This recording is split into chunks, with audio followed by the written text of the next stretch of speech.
Her boyfriend gets a promotion and a raise. Yet as his girlfriend, she cannot feel happy at all, because the moment her boyfriend was promoted, he announced his engagement to the boss's daughter, and she, the official girlfriend, was the very last person to find out. Even more ironic, she deliberately recommended Iris to her boss to write the engagement announcement for the two of them, because the company strictly forbids office relationships. No one at work knew about their relationship during the 3 years they were together. Iris is completely overwhelmed by despair, and tears uncontrollably well up in her eyes. At this moment, she has no interest in attending the company party, so she quietly returns home, opens the gas, breathes deeply, and tries to end her painful life in this way. Just then, the notification sound from her computer pulls her back to her senses. Regaining consciousness, Iris walks over to the computer and checks the message. She discovers it is from a stranger far away in Los Angeles. The message asks whether it would be possible to rent Iris's house, and if so, Iris would be his savior. On the other end of the message is Amanda,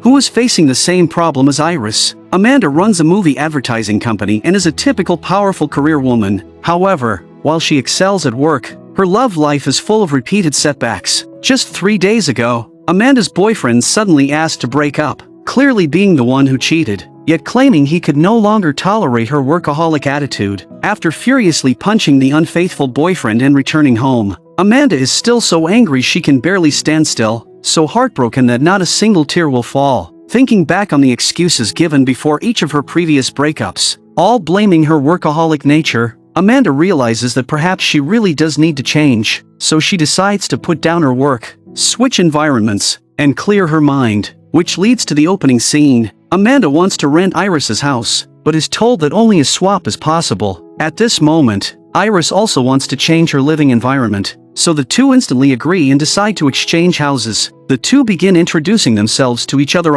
I'm Iris, by the way. I'm very normal. Neat freak, healthy, non-smoker. Single. Hate my horrible life. I'm Amanda.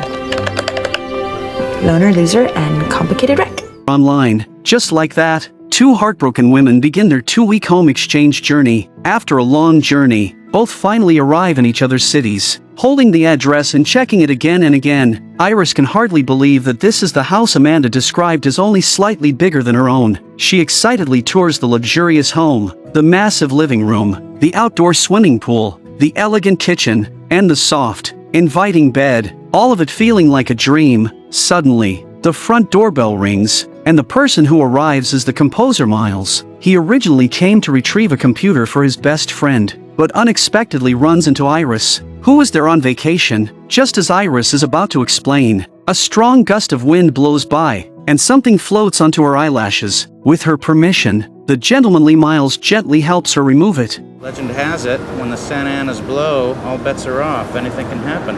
Iris asks him to come back tomorrow, as she needs to confirm things with Amanda's assistant. She thought this was the beginning of a romantic encounter between the two of them, but Miles's girlfriend suddenly appears, and after brief introductions, they leave together. Still, Miles's words are like the bright Los Angeles sunshine, as if sweeping away all the gloom in Iris's heart and making her look forward to the life ahead even more. Iris lies back down on the bed, and that is when she notices a button by the bedside, and with a gentle press, the curtains around her automatically close slowly. Living in the countryside for so many years, Iris has never seen technology like this. She thinks to herself that this home exchange journey might truly be a good choice. But on the other side of the world, Amanda is not nearly as lucky. Before even reaching her destination, she is told by the driver to get out of the car.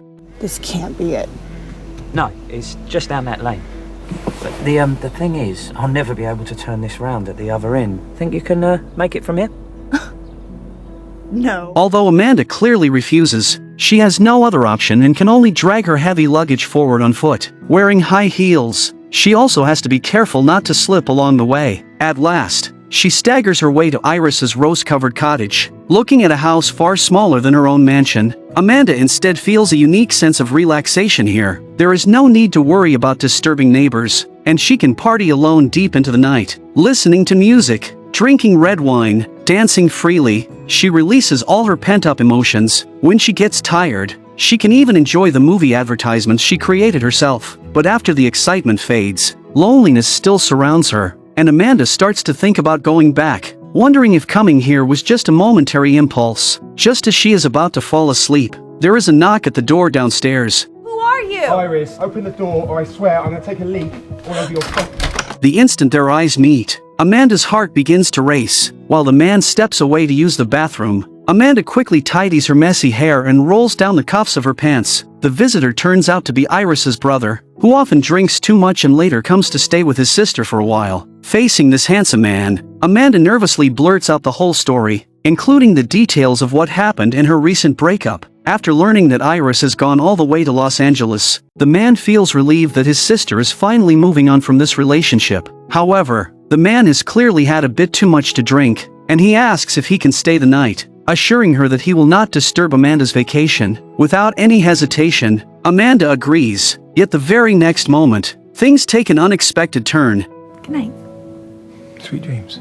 The man is surprised by his own loss of control, while Amanda does not seem to mind at all.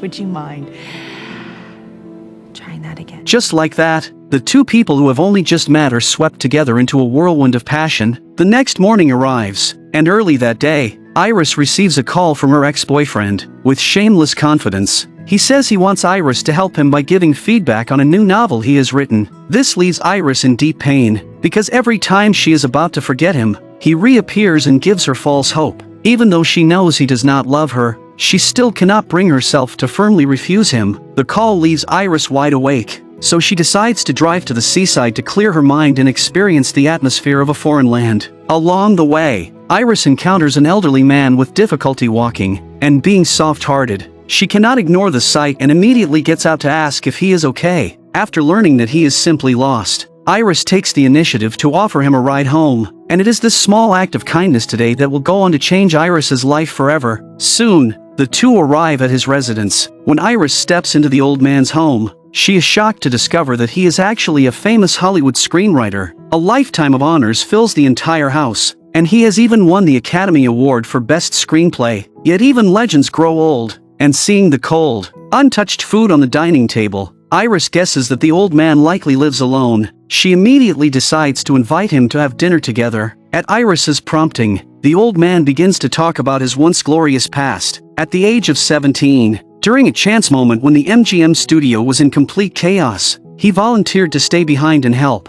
The very next day, he became a full-time employee, and step by step, he eventually became a screenwriter. Iris naturally became his best listener. The old man then asks why a beautiful girl like Iris would be spending the holidays alone in a strange city. Hearing this, Iris can no longer hold back her tears, and she pours out everything she has experienced over these past days to the old man. She wants to escape from her ex-boyfriend and sort out her emotional struggles, yet she keeps finding herself trapped in the same predicament. Everyone is the leading lady of their own life, but some people are willing to become supporting characters for the ones they love, like mothers who love their children, or lovers who devote themselves to each other. But if you are bound by someone who does not love you, then you should take back control of your own life. The old man's words disperse the fog in Iris's heart, and from that moment on, she decides to live for herself. Meanwhile, on the other side, after a night of deep conversation, Amanda awkwardly fiddles with the coffee machine, while the man appears completely at ease. As the two chat casually, a sudden phone call interrupts them.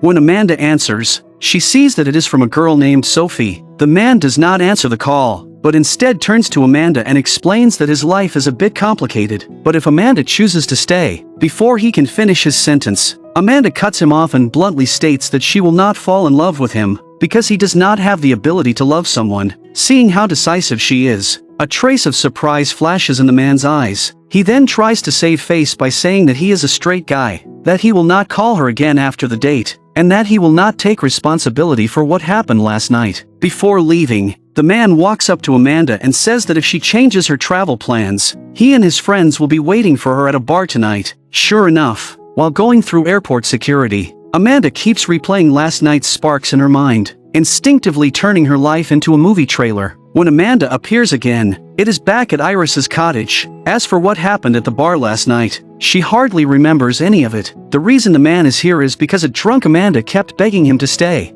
From the moment I met you, it's been an adventure. Just as Amanda feels ashamed of her reckless behavior, the man's phone rings again, this time from a girl named Olivia. This time, the man answers the call, watching the man chatting happily outside the house. Amanda cannot help feeling a twinge of jealousy. Sophie, Olivia, Amanda. Busy guy.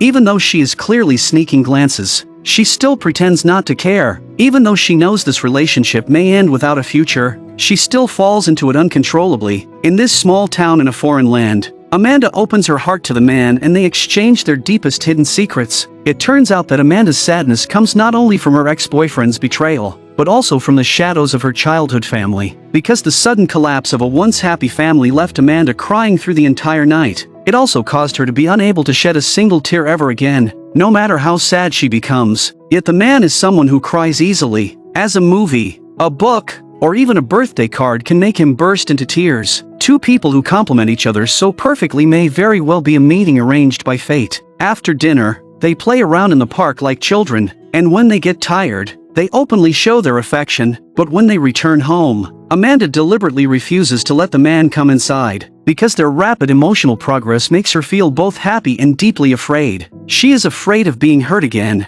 and afraid that this relationship will not last. Most importantly, she is leaving in 9 days. Amanda's heart is filled with conflict, but by late at night, emotion ultimately wins over reason, so Amanda goes to the man's house and rings the doorbell, but the man opens the door only halfway. With no intention of inviting Amanda inside, Amanda immediately senses that there is someone else in the house. At that moment, a little girl walks out. Who is it, Daddy? Daddy? Yes. I am Daddy. Hi. Turns out these two little angels are the daughters who had called the man earlier. After entering the house, Amanda quickly checks whether there is another woman present, then quietly asks the man about the situation. D-I-V-O-R-C-D. Widower. 2 years ago, his wife's passing forced him to be both father and mother to the children. He had to learn how to cook and sew, and on weekends, he even had to buy ballet skirts. Although this kind of life is full and busy, it also leaves him with no personal freedom. What makes it even harder is his belief that no one would be willing to live with a man who has 2 children. On top of that, Amanda will be leaving in 9 days, so he chose to hide the existence of his daughters. After hearing everything, Amanda is not angry at all, but instead understands his concerns. She follows the little angels and lies down inside the dreamy tent, fully enjoying the happiness of this moment. At this point, the daughters begin to quietly play matchmaker. We never have grown-ups here that are girls. I know. I really like it. Me too. In that moment, they feel like a family of 4, yet both adults know deep down that this happiness is only temporary. One is an editor living in the English countryside, while the other is a movie advertising producer in Los Angeles. Their vast differences and the distance between their worlds push their relationship into a deadlock. Meanwhile, Miles rings the doorbell once again. When Iris sees that it is him, she warmly invites him to join the party. Coincidentally, Miles's girlfriend has gone away to film on location, and with nothing else to do, he joins in for the fun. However, this seemingly gentle and unassuming Miles shows no hesitation in front of Hollywood elites, and even manages to energize the entire party. Before long, the elderly guests say their goodbyes and leave, while Miles stays behind to help Iris clean up after the party. As they chat casually, the two are surprised to discover they share the same interests and speak the same emotional language, and they agree to watch a movie together next time. By coincidence, as they step outside, the Santa Ana winds greet them once again. This wind seems to blow straight into Iris's heart, slowly helping her rediscover herself. Early the next morning, Iris takes an envelope to the old man's house, and inside is an invitation to an awards ceremony. Unexpectedly, the old man does not even look at it and throws it straight into the trash. Iris is confused, as the old man does not want to walk onto the stage with a cane, unwilling to let others see how frail he has become. Seeing that the old man truly wants to attend, Iris opens the envelope with his permission and learns that the British Writers Guild wants to present him with a Lifetime Achievement Award. Without hesitation, Iris decides to help the old man undergo rehabilitation training so that he can confidently walk onto the stage. During the training period, Iris receives a call from her brother, and the two talk about their recent lives. Not long after, Amanda calls, but she is asking about her brother's current situation. A helpless Iris has no choice but to switch back to her conversation with her brother, only to find that he is also anxiously asking about Amanda. Back and forth like this, Iris ends up becoming the messenger between the two. With her sharp intuition, she immediately senses that something is off between the two of them. I can't believe that you have had sex with the woman staying in my house! He told you that? Oh my god! Oh my god! Oh my god! I thought I was talking to Graham. Could you just hold, please? I'm terribly sorry. I can't believe you've had sex with Amanda. Still me. Before Iris can finish venting her frustration toward her brother, Miles's call comes in again. He invites Iris to spend Christmas Eve together that night, and Iris happily agrees. While the two are choosing a movie together, Miles unexpectedly runs into his girlfriend being intimate with another man. From that moment on, the world gains one more single man. Miles cannot understand why. Even though he knows that girl is not right for him, he is still so deeply drawn to her. Just then, Iris walks out from nearby. Iris understands Miles's heartbreak, because she has lived through the same experience, but Iris has gradually come to realize that the precious time wasted in life will eventually lead you somewhere new, slowly healing your broken wounds, and the darkness will finally fade away. After that, the bond between the two grows even closer, and they go together to pick out a suit for the old man. As a composer, Miles also writes the entrance music for the ceremony, and at the same time composes a piece just for Iris. Beneath Miles's not-so-handsome appearance lies a pure and deeply romantic heart. On the other side, the other pair also begin to re-examine the issues between them. When facing the distance between them, the man believes that a long-distance relationship can still be full of romance, but Amanda pessimistically believes that no matter how intense a relationship is, it cannot withstand the wear of long-term separation, and that this is never a lasting solution. After only a few short days together, the man has already fallen deeply in love with Amanda. At this moment, he no longer thinks about the distant future, and only wants to cherish every second they have right now. In his view, if you cannot even hold on to the present, then talking about the future means nothing. In the end, Amanda chooses to let things take their natural course. Just as Iris is about to finally forget her ex-boyfriend, he suddenly appears at her door with gifts, asking for reconciliation, but in reality, he wants Iris to be his secret lover, while continuing to deceive her into helping him right. But Iris, who has now seen the wider world, will no longer be fooled by sweet words. Shocked by her own transformation, Iris decisively drives the man out of her house. At this moment, she becomes the leading lady of her own life. Soon, the old man's ceremony arrives, and dressed in a black gown, Iris supports him as they slowly enter the venue. The old man finally walks steadily onto the stage as he wished, and begins recounting the glories of his past. Meanwhile, Miles below the stage cautiously asks about Iris's plans for Christmas Eve.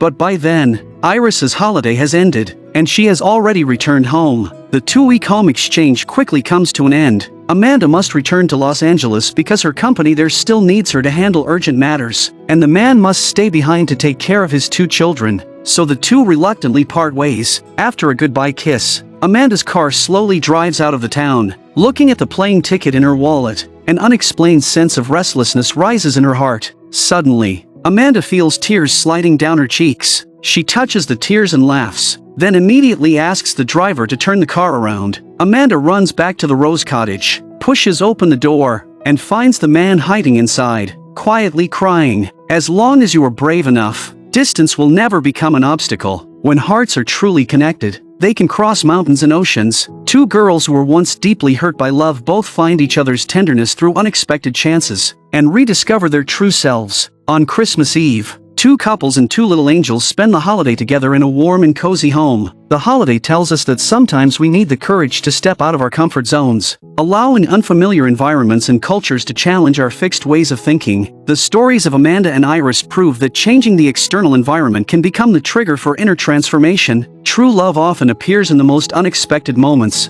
in the most unexpected ways. Love is not about finding a perfect person, but about learning to see an imperfect person with a complete heart. To do that, you must first find your complete self. In the end, Amanda and Iris's holiday exchange becomes the most important self-exchange of their lives, trading insecurity for confidence, fear for courage, and confusion for clarity. And this is precisely the foundation upon which all beautiful love begins.